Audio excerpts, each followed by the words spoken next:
Hey everybody, we are taking a look at the decimal of the day.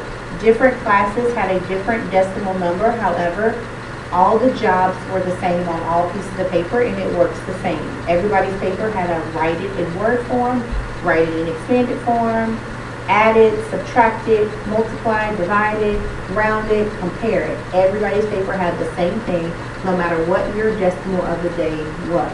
So, our main focus of tonight's video is to provide you with a little bit of help with this part that you really might not have a whole bunch of experience with, and that is the multiply it and the divide it. If there are any other parts of the decimal of the day homework that you don't remember, like writing the decimal in expanded form, or you're not sure if you added correctly or subtracted correctly, you may not even be 100% sure on how to round to the tens place and the hundreds place and the ones place. We are going to go over all of this tomorrow. But tonight's focus is just on this middle part, the multiply and the divide part, because to a lot of you this may be brand new. So remember, as we practice these skills every day, we're going to build them and build them until you feel confident in multiplying and dividing numbers with the decimal. So, for the example of tonight's video, I am using the number 745 thousandths. And on the left-hand side, it tells you to multiply by 10. So, one thing you need to know that is every time you multiply a number by 10 that has a decimal, it moves that decimal one place. So instead of 745 thousandths times 10, your answer is going to be 700, nope, not 700, sorry, 7 and 45 hundredths.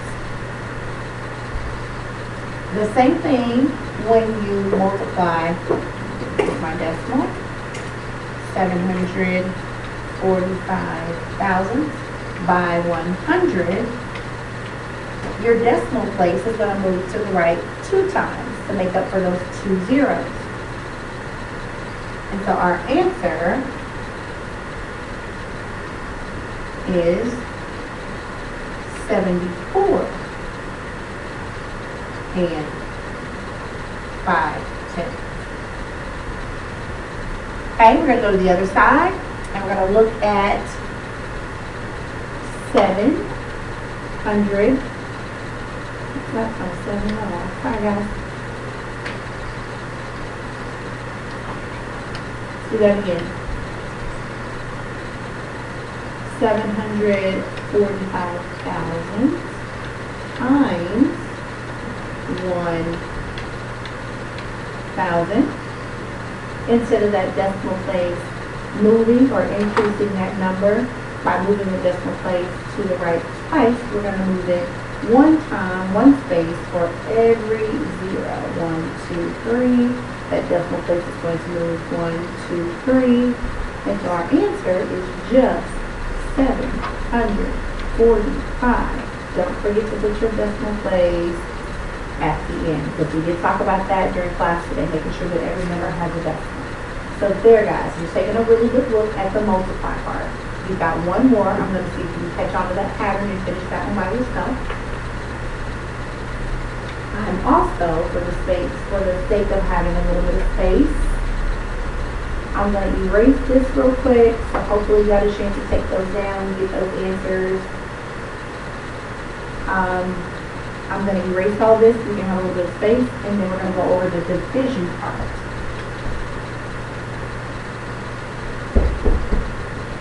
Now, division is actually the opposite of multiplication.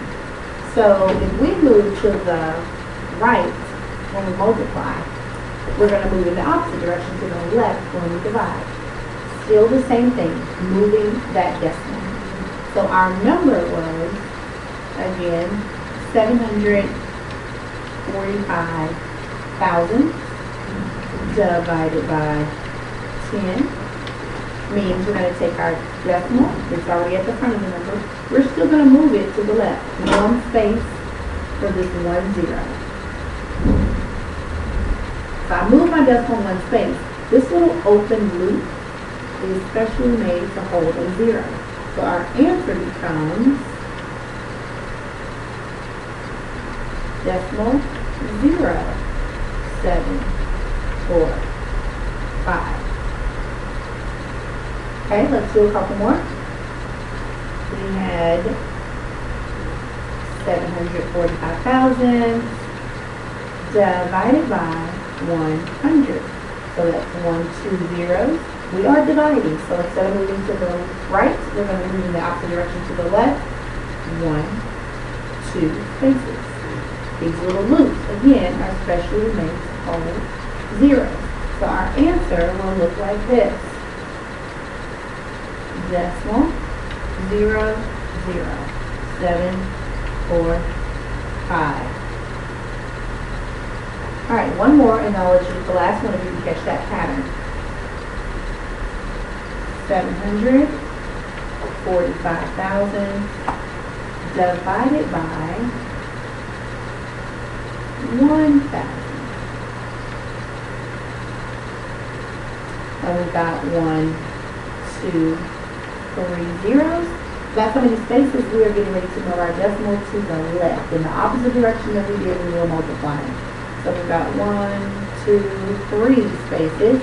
I'm going to put my decimal back down. These 1, 2, 3 little loops are specially made to hold 3 zeros. So our answer becomes decimal 0, 0, 0, 7, 4, and 5. Alright guys, I'll let you handle that last one by yourself. Any other questions that you have, we're going to talk about tomorrow during class. Just do whatever you can. I'd like for you to practice that middle piece for me. And then the rest we're going to go over tomorrow when I see you back in class. Alright guys, have a great evening. Practice really hard on your homework, and we'll talk about the rest on tomorrow. Bye-bye.